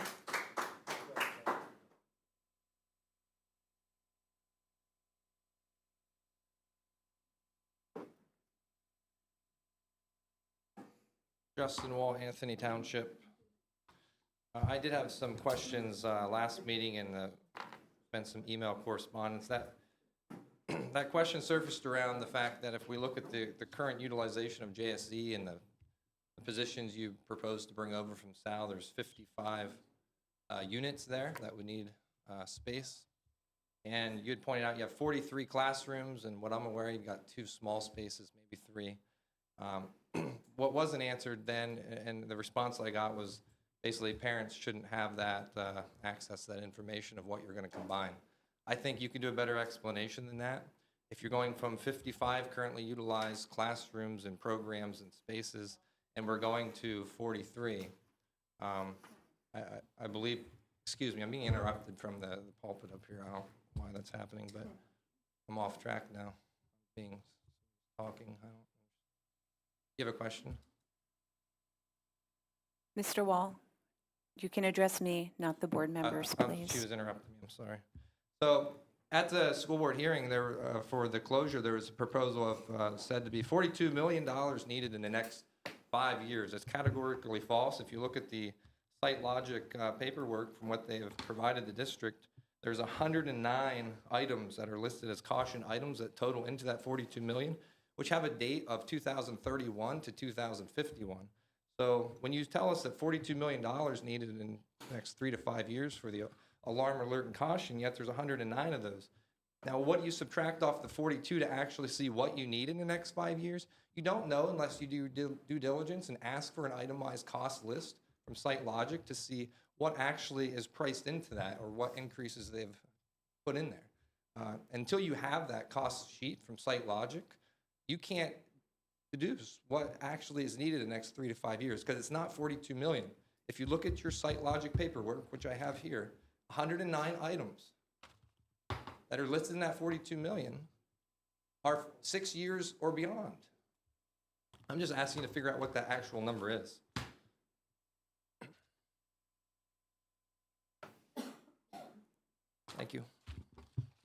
Thank you, Mr. Wall.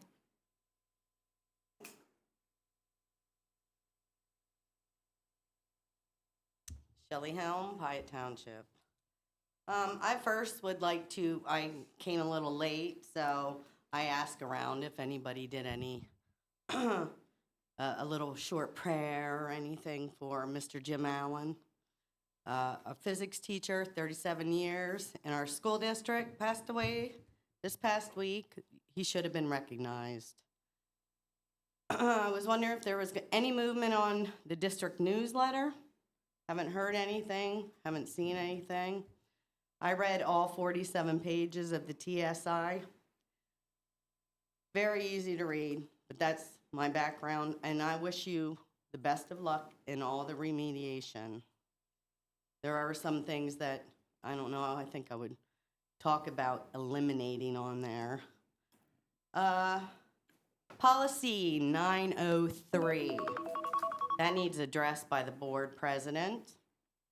PSBA, if you don't know the people, don't vote for them. And let me see. Oh, I have some educational gifts for you. Really, really good. See, we got the Waiting for Superman. You guys can share.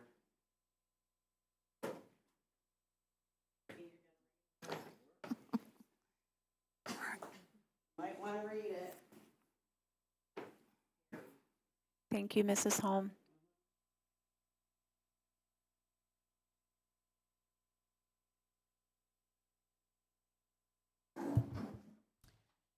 Becky Freezer, Anthony Township.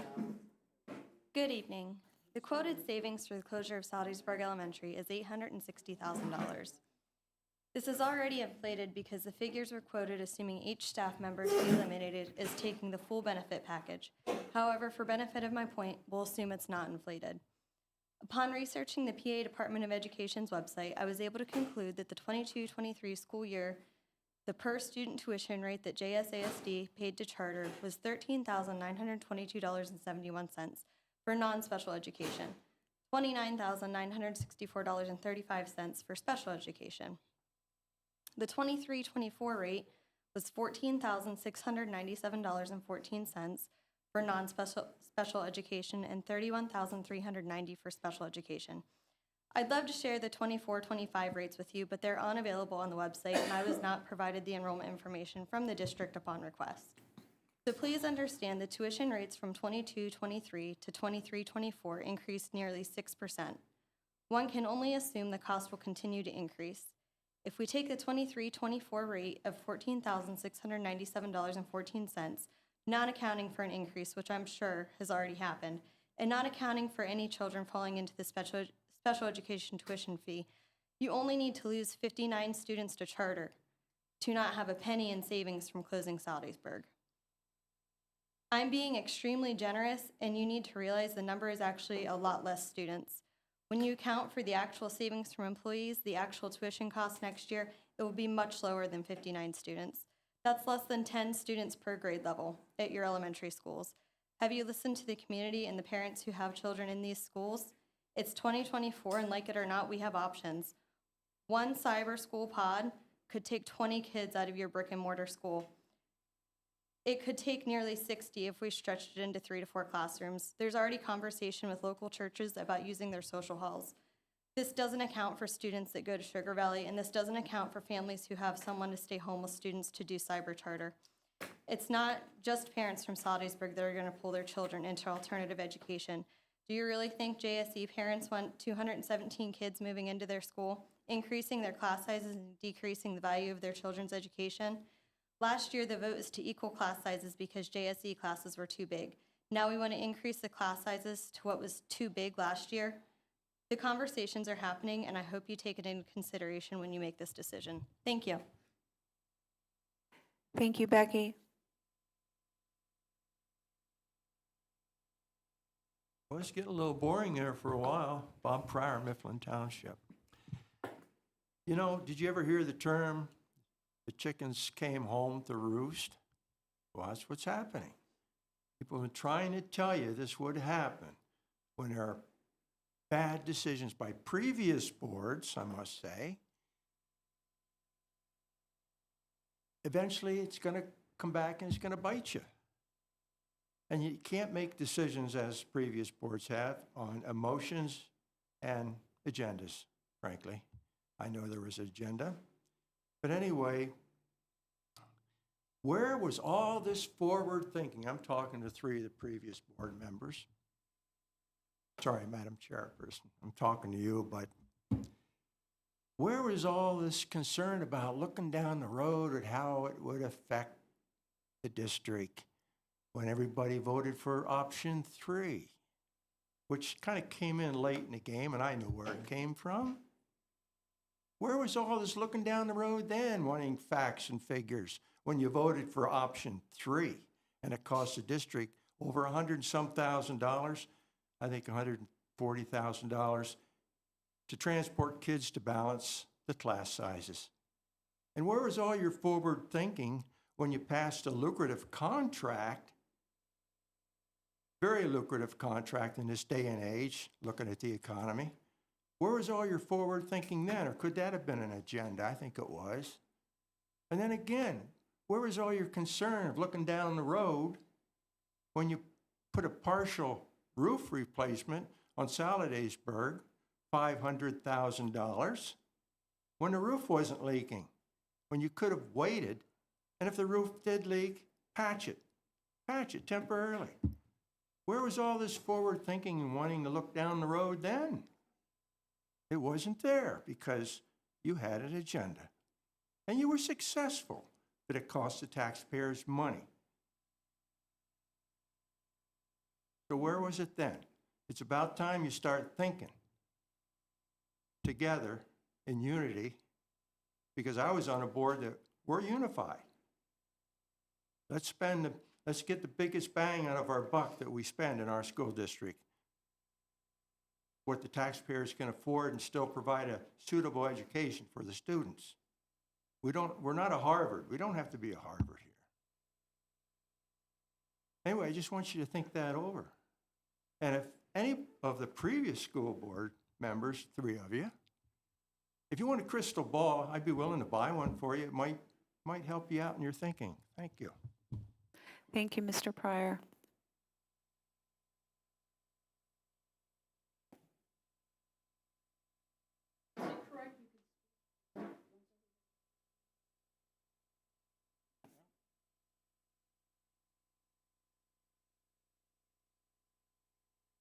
I recommend you take this hunt study, put it on a shelf, and just put it away.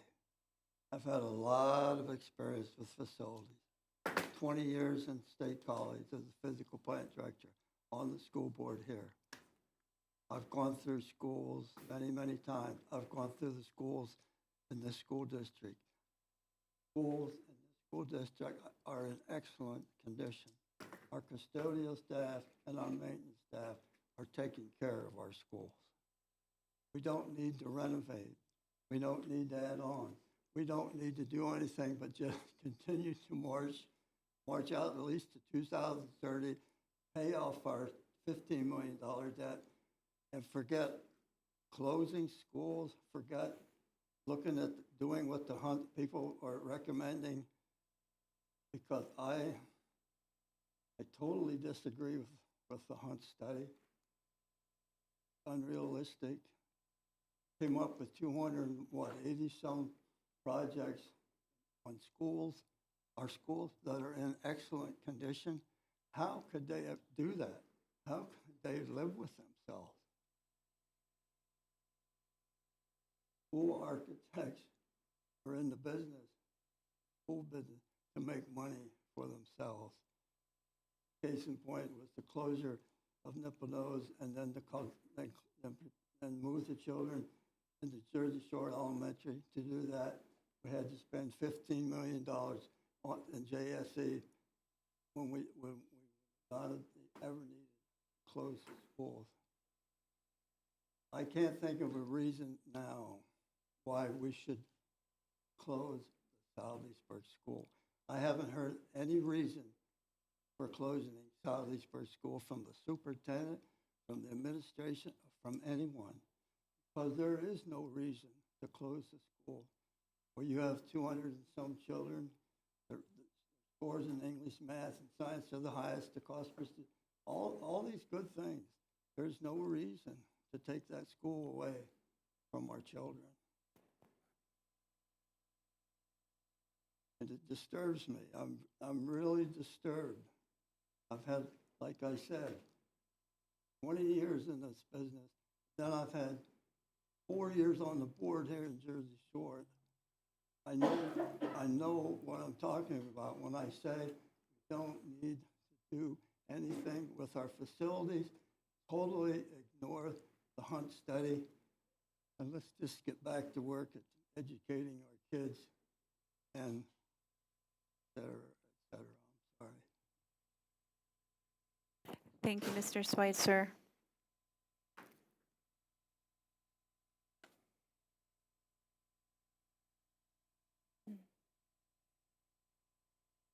Where is it that you see that? I was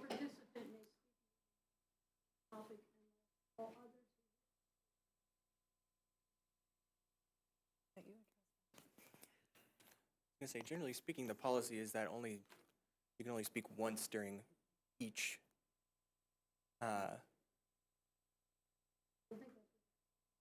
that sentence is misleading, but the policy has always been you can only speak once during each public comment. Well, that's not the policy. I don't have it in front of me, but That's from the policy.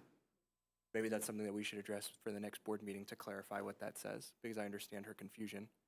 In the meantime, can we operate under what that says? The policy is the policy. What that says there is just what someone put on a PowerPoint. I know that the policy is you are only allowed to speak once during each public comment.